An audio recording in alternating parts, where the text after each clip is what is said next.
Hoje nós vamos concluir esse tema que tem sido maravilhoso, Tiago, a fé verdadeira e triunfante do dia a dia. E você sabe que esse tema é devido ao fato que Tiago, como pastor e bispo das igrejas, escreve para os cristãos que estão dispersos dentro do Império Romano, preocupado com a sua fé, preocupado se eles estavam vivendo a fé pura e verdadeira em Jesus Cristo. Então ele escreve de uma forma muito direta, muito objetiva, com muito amor, mas ele toca realmente o dedo na ferida, né? Podemos usar essa expressão. Ele vai no âmago da questão, ele é muito claro no seu ensino, e é por isso que ele fala de uma fé que é pura, verdadeira, vitoriosa, triunfante, e que diz respeito ao nosso dia a dia, aos dilemas que nós vivemos, aos embates da fé que nós vivemos no nosso dia a dia. Hoje no capítulo 5, eu não vou ter tempo para meditarmos em todo o capítulo, mas eu quero dar um panorama aqui, se você quer abrir a sua Bíblia no capítulo 5, queria deixar um panorama com você ainda dentro desse tema. Por exemplo, nós temos 4 assuntos principais no capítulo 5 de Tiago. O primeiro assunto vai do verso 1 ao 6, onde Tiago faz uma advertência aos ricos opressores. Tiago falou sobre a questão das riquezas, como Jesus tratou sobre isso, como as riquezas podem impedir as pessoas de entrarem no reino de Deus, porque as pessoas passam a confiar nas riquezas, ao invés de confiarem no sacrifício de Jesus. Mas aqui nesse texto ele vai mais veemente na questão de como a riqueza pode ser conquistada de forma ilícita. E ele diz assim: ai dos ricos que oprimem os seus trabalhadores, que defraudam os seus empregados, que enganam. E ele fala aqui do juízo de Deus sobre os ricos opressores. Esse é o primeiro assunto que ele aborda. Por isso você pode realmente avaliar a sua vida, porque cada um vai dar conta de si mesmo, mas também você pode confiar naquele que a Bíblia diz que é o justo juiz, que é essa bandidagem que tem acontecido por aí, né? Que essa corrupção que permeia o país em todos os setores da sociedade, que aqueles que oprimem o pobre, eles vão prestar conta diante de Deus, e a Bíblia diz do duro juízo de Deus, assim como cada um de nós vai prestar conta de si mesmo. Segundo tema principal que ele aborda aí, ele fala da paciência nos sofrimentos dos versos 7 a 12, com a ênfase na perseverança da fé. Um tema que ele já abordou também no capítulo 1, ele se relaciona a isso no capítulo 4, e ele, mais uma vez, ele trata sobre esse tema, sobre perseverarmos da fé no meio das provas, exatamente conforme ele menciona aqui no capítulo 5, porque Deus, o Senhor, é cheio de compaixão e misericórdia. O terceiro tema que ele aborda aqui é a oração da fé. Dos versos 13 a 18, em cada um dos versículos, ele aborda o tema da oração. E essa é parte aqui que eu quero refletir um pouquinho mais com vocês. E dos versos 19 a 20, ele chama a ação. Tiago, em todo o seu livro, ele diz assim: a fé é operante, a fé nos leva à ação, a fé nos leva a agir. Não tem jeito de crer em Jesus, de viver a fé bíblica sem ação, sem que ela realmente leve a você a agir, a arregaçar as mangas, a se engajar no reino de Deus e a fazer diferença na sua geração. Ele diz: não tem jeito. Então ele não termina a sua carta dando saudação para o fulano, para o ciclano, se despedindo, não, ele termina a sua carta com mais uma exortação à ação, pedindo que cada cristão tome a iniciativa de trazer de volta a comunhão com Deus e com a igreja aqueles que se desviaram da verdade. Então ele diz assim: vocês agora vão buscar aqueles que estão desviados da verdade, que perderam a comunhão com Deus e sua igreja, e resgate essa vida para o reino de Deus.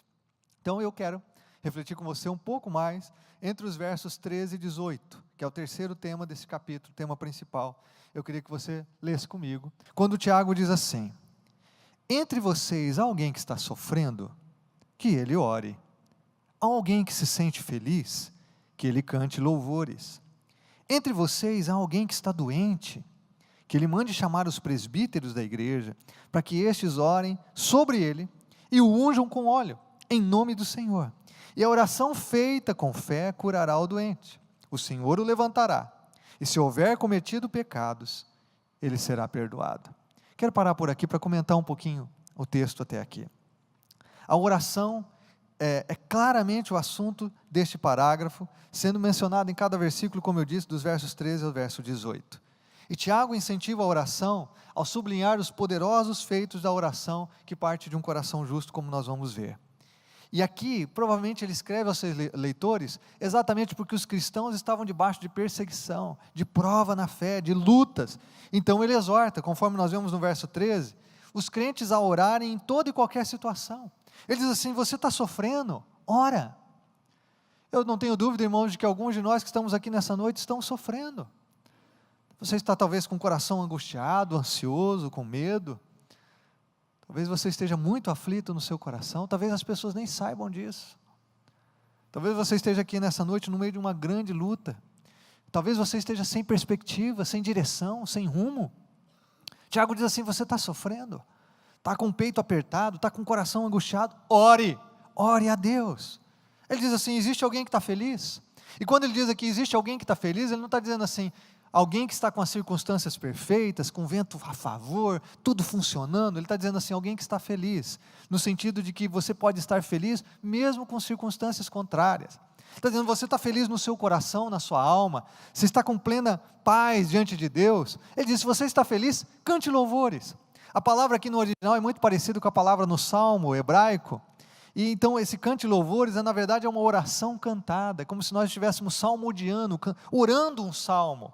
Ele diz assim, você está feliz no seu coração? Pode não estar vivendo circunstâncias perfeitas, mas você está feliz em Cristo, feliz no seu coração. Ore a Deus, salmos de louvor, louve a Deus, louve ao Senhor. Aí ele diz, você está doente?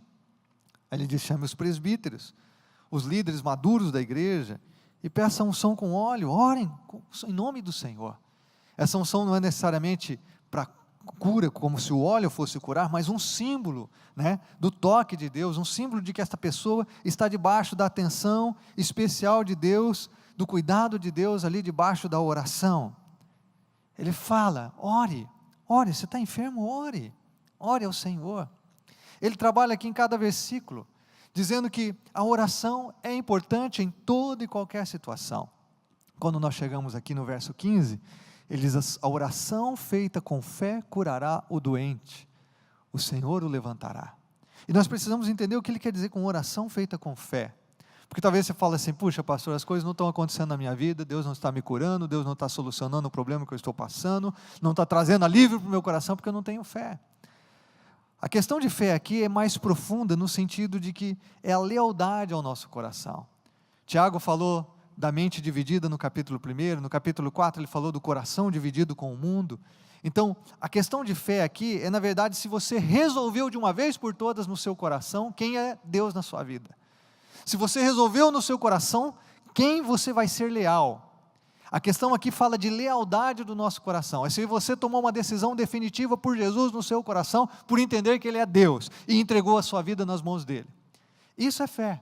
Porque às vezes em determinada situação você vai sentir a minha fé é pequena, ok, mas se a lealdade do seu coração está em Cristo, se você já tomou uma decisão definitiva por Jesus, se Ele é realmente o Senhor e Salvador da sua vida, então você está orando com fé, você está orando com fé e em fé. E aí, é claro que também orar com fé tem esse senso de como a gente já tem certeza que a gente pertence a Cristo, que eu tenho confiança absoluta na perfeição da vontade dEle para a minha vida, que eu tenho confiança na capacidade que Deus tem de responder à minha oração. Agora é interessante que ele saliente ali no final do verso 15, que se houver cometido pecados, ele será perdoado, porque a Bíblia ensina que existem enfermidades que são produtos do pecado no coração. Você sabe hoje, você que tem estudado, tem lido, há muitas doenças psicossomáticas. Hoje há especialistas que dizem que cerca de 80% a 85% das doenças são psicossomáticas, são somatizadas. E a Bíblia ensina que se você não está bem espiritualmente, você está em pecado, isso pode gerar enfermidade. A Bíblia não diz que toda enfermidade é produto do pecado, mas ela diz que o pecado gera enfermidades, pode gerar. O peso da culpa, a falta de paz no coração, adoecemos por dentro, aí adoecemos emocionalmente e por fim, nosso corpo dá sintomas de doenças físicas. Então Tiago diz assim, se você ora com fé, resolveu a lealdade no seu coração, ele diz assim, Deus vai te levantar, porque não só Ele cura o corpo, como Ele perdoa o seu pecado, caso a sua enfermidade seja produto do pecado, Eu tenho encontrado pessoas que têm ficado doentes, sim, por causa de erros que cometeram, em que eles não se perdoam. Encontrado pessoas que ficam doentes, sim, que entram em depressão, por causa do peso da culpa, do pecado. Encontrado pessoas que têm doenças físicas, porque é isso que a Bíblia diz. Então, quando a Bíblia diz aqui que Tiago dizendo aos cristãos: se você está doente, ore, porque Deus, Ele não só cura o corpo, Ele perdoa também o pecado, Ele levanta o doente, Ele levanta o doente. Agora eu queria que você visse a segunda parte do texto, até o verso 18, verso 16 ele diz: portanto, já que Deus levanta o doente quando faz a oração da fé, que Ele perdoa o pecado, Ele diz: portanto, confessem os seus pecados uns aos outros, e orem pelos outros para serem curados, uns pelos outros para serem curados. A oração de um justo é poderosa e eficaz. Olha o que ele diz aqui. Ele diz que eu e você podemos confessar os nossos pecados uns aos outros e orar uns pelos outros, e que nisso existe cura, existe libertação. A confissão do nosso pecado é profundamente terapêutica. Escute isso, por favor. Quando você abre uma área da sua vida que é só sua, quando você abre um porão da sua alma, uma área obscura da sua vida que ninguém sabe, mas que o diabo usa para acusar você, para gerar culpa no seu coração, você então abre para receber a luz da graça e da misericórdia de Jesus, e você encontra cura. Como eu tenho visto, às vezes, pessoas que abrem: olha, eu pequei, homens às vezes chegam: eu tenho visto pornografia, isso tem atrapalhado a minha vida espiritual, isso tem atrapalhado o meu casamento. Quando ele abre um pecado, quando ele é claro em confessar o seu pecado, a luz de Cristo entra. Quando você abre o porão do seu coração, a luz entra. E só em ele compartilhar isso, e abrir diante de Jesus, e abrir com alguém mais, ele tem forças. Porque uma das forças do pecado é o fato de nós estarmos enganando, é o fato de ele estar no oculto, é o fato de ninguém mais saber aquilo que nós estamos fazendo, e isso faz com que ele nos controle ainda mais. Mas quando você expõe, você confessa, existe cura. Por isso é importante, irmãos, é muito importante. Tem pessoas que pensam assim: não podemos confessar o pecado, que o pessoal vai ficar... Irmão, você não vai confessar seu pecado talvez para qualquer pessoa, mas um irmão que você confie, num grupo pequeno, um líder de grupo, um pastor, um líder, um amigo seu de caminhada na fé. Isso aqui é terapêutico, isso aqui é bíblico. A gente confessar os nossos pecados uns aos outros. No catolicismo, a gente costumava confessar o pecado para o padre, mas a Bíblia não está dizendo que a gente precisa confessar necessariamente para o padre. A Bíblia diz que nós devemos confessar os nossos pecados uns aos outros, que nós podemos fazer isso, e que em confessarmos os nossos pecados uns aos outros, nós encontramos cura, e aí nós podemos orar um pelo outro, podemos nos fortalecer um ao outro. Eu gosto muito dessa expressão aqui: orar uns pelos outros. Maridos devem orar com as suas esposas, pais com os filhos, irmãos na fé. Eu gosto muito quando a gente está saindo assim, vendo 2, 3 irmãos ali, uma mão no ombro do outro, orando aqui na frente, na esquina. Encontra o irmão, está com uma necessidade, já ora no meio do mercado, ora no restaurante. Quantas vezes eu faço isso? Sabe por quê, irmão? Porque é um testemunho ao mundo, é um testemunho ao mundo da nossa fé, é um testemunho que nós somos cristãos. Ora lá no local de trabalho.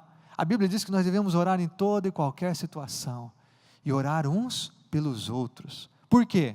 Porque a oração de um justo, ela é poderosa e eficaz. Na versão antiga, dizia: ela é poderosa em seus efeitos. A oração não significa que nós estamos jogando palavras ao vento, no vazio, no vácuo. Não, nós estamos falando com Deus pessoal, um Deus que se importa conosco, um Deus que responde à nossa oração. Eu nunca me esqueço de uma situação. Eu estava nos Estados Unidos, andando num seminário, não tinha um brasileiro naquele lugar, e eu resolvi colocar minha camisa do Flamengo, e estou andando com a camisa do Flamengo, no meio do seminário, um monte de jovens para lá e para cá, o seminário, uma universidade cristã nos Estados Unidos, e de repente, eu estou caminhando, e eu ouço assim alguém cantando: uma vez Flamengo, sempre Flamengo. Falei: não é possível, aqui em Kentucky, o fim do mundo, uma cidade de 5.000 habitantes. Falei: não é possível que tenha alguém aqui que reconhecesse essa camisa. E tinha. Era um menino norte-americano, que havia morado no Rio de Janeiro, inclusive tinha feito uns treinos lá na Gávea, e ele estava estudando lá na universidade.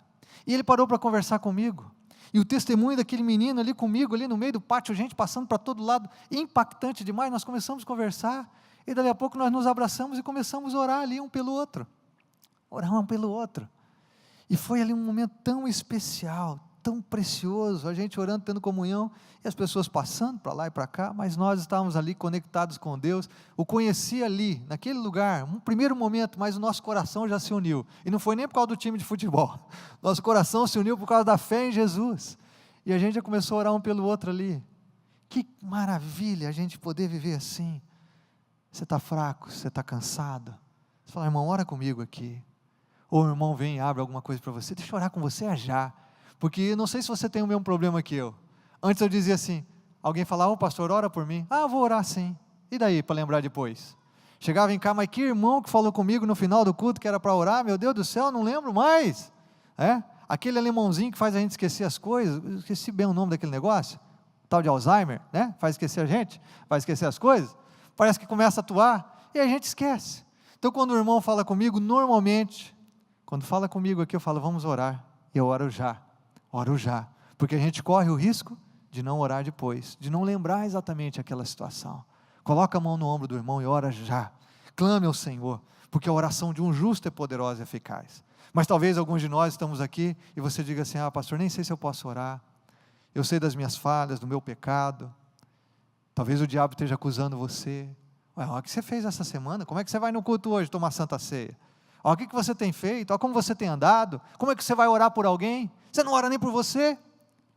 Deixa eu dizer uma coisa, quando o Tiago usa essa expressão justo, ele não está falando de alguém perfeito, ele não está falando de alguém impecável, ele se refere aqui a uma pessoa que está sinceramente comprometida com Deus e de coração busca fazer sua vontade, mas não quer dizer que a gente não peque, não quer dizer que a gente não erre, aliás, nós podemos orar uns pelos outros pelos méritos de Cristo, porque Ele nos justificou na cruz, Ele, pelo seu sangue, nos faz justos, e isso não é desculpa para vivermos em pecado, mas é a realidade da cruz, e porque Ele nos justificou, nós vamos sinceramente buscar andar com Deus, sim, vamos sinceramente buscar a sua vontade. Agora, ainda se pecarmos, temos um advogado junto ao Pai, que é Jesus Cristo, o justo, que perdoa o nosso pecado e nos purifica de toda injustiça. Nós podemos orar uns pelos outros. A sua oração, se você foi justificado na cruz de Cristo, se você sinceramente rendeu o seu coração a Jesus e tem buscado a vontade dEle na sua vida, ainda que você seja imperfeito e falho, a tua oração vale muito. A tua oração é poderosa e eficaz. Às vezes tem gente que chega para mim e fala assim, pastor, ora por mim que a sua oração é forte. Não, meu irmão, a minha oração não é forte, não é mais forte que a sua, porque não é a minha oração, a sua oração que é forte, quem é forte é aquele que responde às orações, que é Jesus Cristo, Todo-Poderoso, Ele é forte. Posso ouvir um amém de vocês, meus irmãos? Em nome de Jesus, participa aí com amém, aleluia e glória a Deus, motivo pregador, é Jesus que é forte, Ele é forte, Ele é Todo-Poderoso, Ele responde à oração de um justo, que sinceramente está buscando a sua vontade, que foi justificado na cruz. Então ore com fé. E para motivar a gente a orar mesmo, ele cita no verso 17 e 18, o profeta Elias. Ele diz, Elias era humano como nós, ele orou fervorosamente para que não chovesse. E não choveu sobre a terra durante 3 anos e meio. Orou outra vez, e o céu enviou chuva e a terra produziu os seus frutos.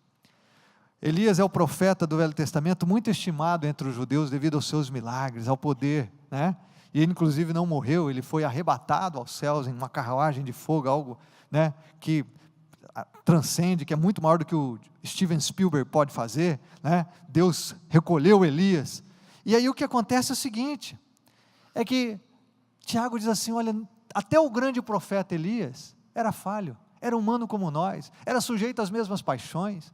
Elias teve um quadro depressivo, ele se trancou numa caverna, ele pediu para morrer. O Tiago diz assim, até o profeta Elias, que era homem como eu e você, orou e Deus respondeu, portanto, ore ao Senhor. E o que eu acho interessante nessa história, é que Elias orou, e realmente parou de ter chuva, veio uma aridez tremenda, não tinha alimento, os rios secaram, e quando ele encontra o rei Acabe, o rei perverso de Israel, ele diz assim, não vai chover, só vai voltar a chover sob a minha palavra. E aí então quando os profetas de Baal são mortos lá no Monte Carmelo, que Deus manda fogo do céu, ele encontra Acabe e diz assim, camarada, agora vai chover. E a Bíblia diz que ele foi para o monte com o servo, o moço que o serviu, acompanhava, e ele orou. Interessante que Tiago não menciona isso, mas a Bíblia diz que Elias colocou a cabeça entre os joelhos e começou a orar por chuva, e pediu que o moço que estava do lado dele olhasse para a banda do mar. E a Bíblia diz que Elias orou uma vez, e a chuva não veio. Ele orou 2 vezes, e nada. Ele orou 3 vezes, e a chuva não veio. E aí ele desistiu. Ele desistiu, irmãos? Não. Aí ele orou 4 vezes. Ele não desistiu. Orou a 4ª vez, a 5ª vez, a 6ª vez, a 7ª vez. E aí ele perguntou para o moço falou assim: olha, está vindo uma nuvem do tamanho da mão de um homem da banda do mar. Porque a nuvem pareceu pequena lá no horizonte. Elias falou: vamos embora, porque vai vir um pé d'água agora que vai acabar com tudo. Quando apareceu a nuvem no horizonte, ele falou: avisa Acabe, para montar na sua carruagem e correr, porque a chuva vai vir. E realmente veio. É interessante que mesmo Elias orou, e ele teve que perseverar em oração. Ele perseverou 7 vezes, clamando a Deus. Ele disse: só vai chover sobre a minha palavra. E quando ele foi orar, a chuva não veio. Quando ele foi orar, a chuva não veio na primeira oração, não veio na segunda, mas ele perseverou até que a chuva veio, porque ele sabia que Deus iria responder a sua oração. Ele não desistiu. Irmão, irmã, o que Tiago trata nesse ponto aqui, eu quero até fazer um resumo para você. Eu preparei um slide para você anotar talvez no seu boletim. O que aprendemos sobre oração aqui é o seguinte: primeiro, que nós devemos orar em qualquer situação. Você está triste, está sofrendo, ore.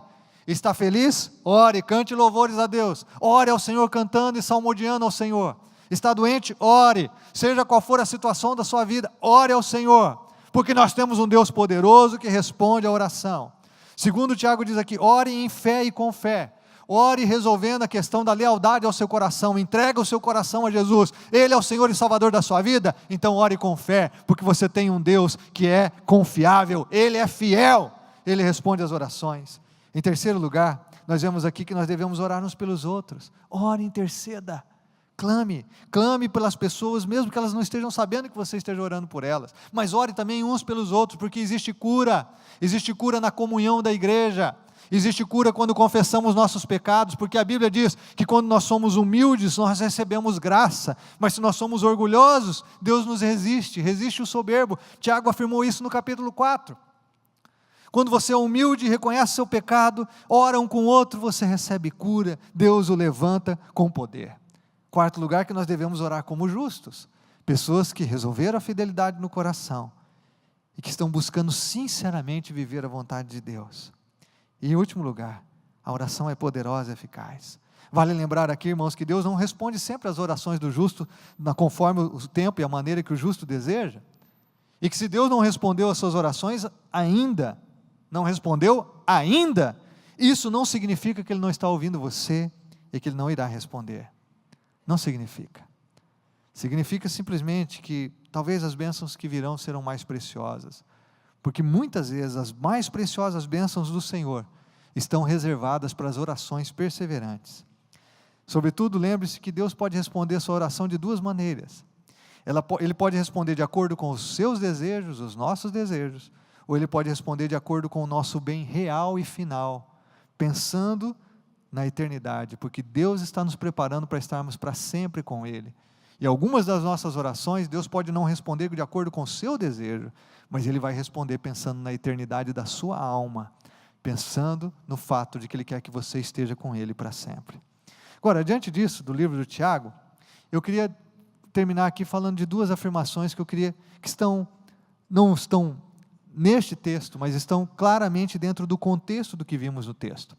E eu queria que você anotasse no seu boletim. A primeira é o seguinte: oração é a nossa declaração de dependência de Deus. Quando eu e você estamos orando, nós declaramos que dependemos de Deus. Nós estamos declarando que o nosso coração é humilde o suficiente para buscá-lo, para reconhecer que nós não somos deuses, nós somos humanos. Nós não sabemos tudo, nós não somos oniscientes como Deus, nós não somos onipotentes, todo-poderosos como Deus é. Então, quando nós oramos, nós estamos reconhecendo isso. Quem não ora, provavelmente porque está confiando nos seus próprios recursos, na sua própria força, na sua própria experiência para viver a vida. Agora, quem ora demonstra humildade e demonstra assim: eu dependo de Deus, A minha confiança está no Senhor, Ele é o meu Deus. Ao orar, eu estou afirmando que eu preciso de Deus, do seu agir, da sua resposta, eu dependo dEle. Ao orar, eu declaro que eu não sou autônomo, que eu não sou independente de Deus. E eu acho interessante que a Bíblia, em todo o seu contexto, afirma que existem apenas 2 caminhos para nós vivermos. E eu quero aqui lembrar para você de um texto de Jeremias, que eu acho tão fascinante, tão importante. Ele diz assim: assim diz o Senhor, maldito o homem que confia no homem, e faz da carne o seu braço, e aparta o seu coração do Senhor, porque será como a tamargueira no deserto, e não verá quando vem o bem, antes morará nos lugares secos do deserto, na terra salgada e inabitável. Jeremias fala do primeiro jeito de viver. O primeiro jeito de viver é você sendo Deus da tua própria vida, é você confiando no homem, você fazendo da carne o seu braço, da sua natureza pecaminosa, daquilo que você é. Esse texto aqui, muita gente usa errado. Tem gente que chega para mim e fala assim: pastor, eu não confio em ninguém. Eu não confio em ninguém, porque a Bíblia já diz assim: maldito o homem que confia no homem. Mas não é isso que a Bíblia está falando. A Bíblia não está falando para você não confiar em ninguém, a Bíblia está falando para você não confiar em você mesmo. Não confie em você, não faz da carne o seu braço, não põe a sua confiança em você mesmo, não vive com base nos seus próprios recursos, não seja o Deus da tua vida. Porque se você fizer isso, você vai ser como uma tamargueira no deserto. Aí Jeremias usa toda uma linguagem poética para fazer o contraste. Ele diz: você vai viver de forma solitária. Você pode até conquistar um império financeiro, você pode até realizar os seus sonhos, você pode conquistar muita coisa na vida, mas se a sua força estiver em você, um dia ela vai ruir. Você vai viver isolado, você pode ter gente até ao redor, mas lá dentro, no porão do seu coração, você vai enfrentar o fato de que você está sozinho. No final das contas, você está sozinho. Sabe por quê? Porque você não se relaciona com o seu Criador, o Deus que te criou para viver com você e para que você viva com Ele. No final das contas, você vai ficar sozinho. Eu e você não temos jeito de não confiar nas pessoas. Nós confiamos nas pessoas. Quando você vai no médico, o médico diz: viu o exame aqui, você tem que tomar esse remédio, você tem que fazer esse tratamento, ou você tem que fazer essa cirurgia. Ou seja, você está confiando em quem fez o exame, em quem diagnosticou a doença e no tratamento que o médico está te dando. Não tem jeito de você viver nesse mundo sem confiar. Você confia no cara que fez a manutenção do prédio, lá do elevador no teu prédio, quando você entra no elevador. Quando você vai almoçar num restaurante ou jantar, você confia no cara que cozinhou a comida, que não pôs veneno lá para você. Não tem jeito de viver nesse mundo sem confiar nas pessoas. O que você não pode é confiar em você mesmo e substituir a sua fé em Deus confiando em si mesmo. Agora olha o que ele diz na sequência do texto, olha o que Jeremias afirma. Ele diz assim: bendito o homem que confia no Senhor e cuja confiança é o Senhor, porque será como uma árvore plantada junto às águas, que estende as suas raízes para o ribeiro, não receia quando vem o calor, mas a sua folha fica verde, e no ano de sequidão não se afadiga, nem deixa de dar fruto. Aleluia! Ele faz um contraste, e ele diz assim: enquanto o cara morre no deserto, numa terra inabitável, aquele que confia no Senhor, ele é bendito, ele é abençoado, o homem e a mulher que confiam no Senhor, cuja confiança é o próprio Deus, é o Senhor. Não confia em si mesmo, mas confia em Deus. Não confia nos seus recursos, mas confia nos recursos de Deus. Ele diz: você é como uma árvore plantada junto às águas, tua raiz é profunda. Você não receia quando vem o calor. Não é que não vem o calor vem, mas você não fica com medo. Não é que você não tem ano de sequidão, diz assim: no ano da sequidão, você tem sequidão também, mas você não se afadiga, você não cansa. Aqueles que esperam do Senhor renovarão as suas forças, você não vai deixar de dar fruto. A palavra de Deus diz: até quando formos idosos, irmãos, nós vamos dar fruto. Aleluia! Bendito é o homem que confia no Senhor. Quando você ora, conforme Tiago diz na sua epístola, nós lemos aquele trecho, Tiago nos motivando a orar, você está declarando: a minha confiança é o Senhor, a minha confiança está no Senhor, a minha oração é uma declaração de que eu dependo de Deus, a minha oração eu declaro, eu dependo de Deus, eu não vou ser Deus da minha vida, Ele é Deus na minha vida, Ele é Deus na minha vida e Ele é suficiente para mim, porque Deus disse ao apóstolo Paulo em 2 Coríntios 12:9, a minha graça te basta, porque o meu poder se aperfeiçoa na sua fraqueza. Deus é sempre suficiente para quem depende dEle. Deus é sempre suficiente para quem nele confia. E é por isso que Jeremias diz: bendito o homem, a mulher, a pessoa, o jovem, o adolescente que confia no Senhor. Agora, a segunda declaração que eu queria deixar aqui, a segunda afirmação é o seguinte, é que nossas necessidades são um lugar de encontro com Deus. Nossas necessidades são um lugar de encontro com Deus. Tiago falou de necessidade, ele diz assim, você está sofrendo, ore. Você está enfermo, ore. Necessidades que nós temos. Ore a Deus pela intervenção de Deus, busque o Senhor, clame a Ele. Eu queria explicar um pouquinho melhor essa afirmação para você. Olha aqui para mim, por favor. Nós só somos salvos pela graça de Deus. A Bíblia diz que nós só podemos amar a Deus porque Ele nos amou primeiro. O apóstolo João diz isso em sua primeira carta. Nós só podemos amar a Deus porque Ele nos ama primeiro. Só que essa experiência de salvação e do amor de Deus, ela nos encontra nas nossas necessidades, no nosso vazio, na nossa culpa, na nossa perdição. O chamado vem de Deus, mas nós conseguimos dizer sim, normalmente, quando nós estamos numa situação de necessidade e pensando em nós mesmos. A experiência da salvação nos encontra no meio das nossas necessidades, é por isso que não é errado orar pedindo que Deus atenda necessidades, porque Deus nos encontra nela. As necessidades, as lutas da vida, as tempestades da vida abrem espaço no nosso coração para o amor de Deus. Elas nos permitem nos frustrarmos com nós mesmos. Ela nos permite frustrar com as circunstâncias para que nós possamos lançar a nossa confiança em Deus. E aí a gente vem para Jesus, não é pensando em Jesus, a gente vem para Jesus pensando na gente. A gente não vem para Jesus dizendo assim, Jesus, eu vou te servir, eu quero te amar por toda a minha vida, eu estou pensando na tua glória. Não.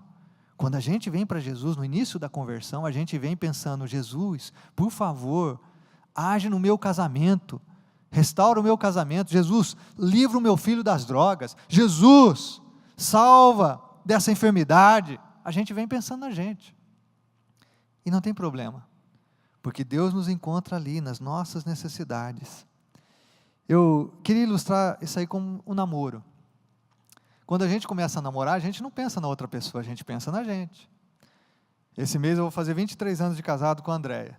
3 anos de namoro, já são 26 anos de caminhada. Mas quando eu comecei a namorar a Andréia, que eu via lá na igreja, eu não fiquei pensando assim, nossa, eu vou me doar por ela. Eu vou fazer essa menina a mulher mais feliz desse mundo. Não. Quando eu olhei para ela na igreja, eu fiquei pensando, nossa, bonitona, hein? O jeitinho dela me agrada. Eu acho que ela vai me fazer feliz. Em nenhum momento eu estava pensando em mim, eu estava pensando, nenhum momento eu estava pensando nela, estava pensando em mim. Tanto que quando eu fui pedir ela em namoro, eu disse assim, eu não posso dizer que eu te amo ainda, mas eu gosto muito de você. Eu fui sincero, e ela aceitou o meu gostar, como uma prova de que eu estava comprometido a aprender a amá-la. Queria que você entendesse o seguinte, quando a gente inicia o relacionamento, a gente pensa em nós. Agora, à medida que você amadurece, você então passa a amar o outro. Não é mais por causa de você. Agora você está com a pessoa e ama a pessoa por aquilo que ela é. Aí não é mais você, tem a ver com ela. É por isso que o casamento cristão, quanto mais nós vivemos, ele se torna melhor. Porque o amor é amadurecido e aí a gente não está no casamento mais porque a outra pessoa nos faz feliz. A gente está no casamento porque nós temos a alegria de estar com a pessoa e fazê-la feliz. E isso é o amor amadurecido. É esse o amor. Da mesma forma, Cristo. Quando a gente se achegou a Cristo, nós não estávamos pensando nas coisas que nós iríamos fazer por Ele, mas sim no que Ele podia fazer por nós. Eu confesso para vocês que eu nunca vi uma pessoa que está tudo bem, nenhuma necessidade, não está passando por nenhuma luta, nada, e de repente ela acorda uma manhã e diz assim, eu acho que eu vou buscar a Deus. Eu acho que eu vou entregar meu coração a Jesus. Nunca vi isso. Nunca vi isso. Porque as necessidades, as provas, as lutas, é que abrem o nosso coração para buscar a Deus. E Deus não tem nenhum problema com isso. Ele encontra a gente nas nossas necessidades. Não há problema pela forma como você chegou em Jesus. Não é problema se você veio para Jesus por causa de um problema financeiro, por causa de uma enfermidade, um problema no casamento, um problema com o filho. Não tem problema com isso. Jesus não tem problema com isso. Ele te encontra nas necessidades. O problema está em por que você está com Ele. Por que você permanece nele. Você não pode permanecer em Jesus só porque Ele é um supridor de necessidades. Você tem que amadurecer o seu relacionamento de tal forma que você está com Jesus hoje, porque você o ama. E mesmo que Jesus não fizesse nada mais por você, mesmo que Ele não suprisse mais nenhuma necessidade, você ainda estaria com Ele, porque você entende quem Ele é, e você o ama no seu coração. Você entende a diferença? As necessidades são lugares de encontro. mas elas nos levam e devem nos levar a um amor amadurecido, onde nós ficamos com Jesus por quem Ele é, maravilhoso, o Deus forte, o Deus verdadeiro, o Deus de amor.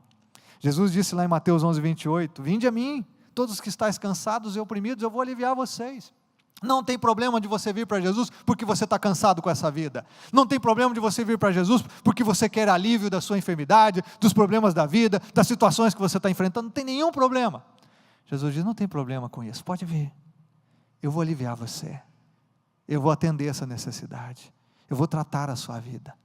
Só que na sequência desse texto ele diz assim, tome sobre vós o meu jugo e aprendei de mim que sou manso e humilde de coração, e você vai achar descanso para a alma.